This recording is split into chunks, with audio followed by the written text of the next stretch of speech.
Catus Maximus here, this time with a review of the kind of off-brand Ultra Steel combination bit ratchet. So this is a 1/4 inch hex by 1/4 inch square little bit ratchet.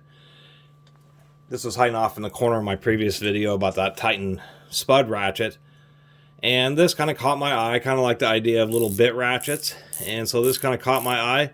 And then when I got home, I kind of was regretting purchasing it, seeing that it's also a very cheap swing pawl design. And what really disappointed me was this. I was like, why is there a thin little line? And then I was like, this is actually not even forged. This is a cast steel ratchet. I couldn't believe it.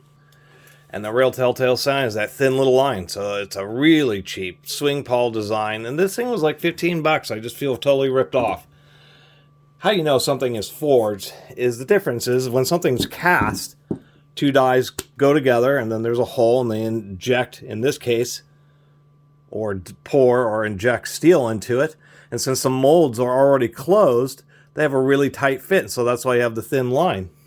Forging is a different process where you're taking hot steel or aluminum, hot metal, and you're putting it into an open die and then you're slamming another die on top of it, causing the grains to flow into the shape of the die.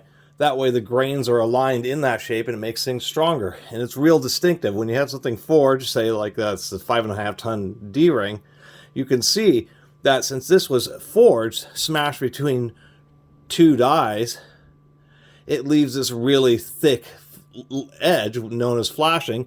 And so they forge it and then they put it in another die right next to it, which kind of just roughly cuts off the flashing. So I was really disappointed. This thing is a super cheesy. Comes with some basic fractional sockets and some basic bits, which are pointless. This is going to be one of those swing pawl ratchets that likes to fall apart. There's no Loctite on the screw.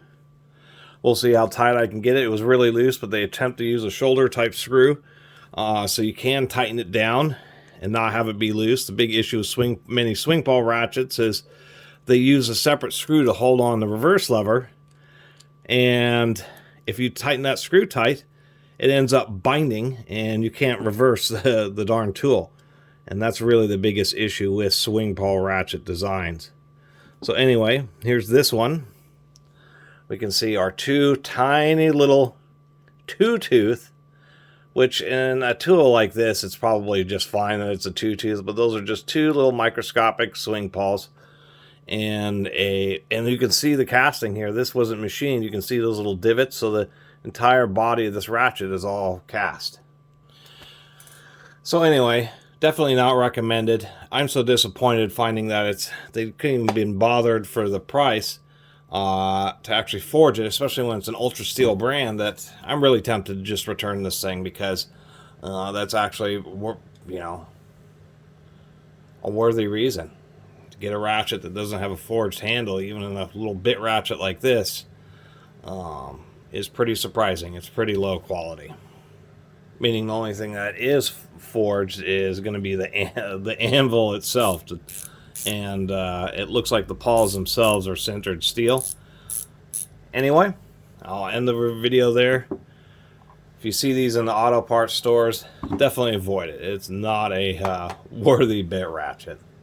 Anyway, really appreciate everybody who's been watching and subscribing. And if you haven't subscribed, please do. Till next time, Catus Maximus out.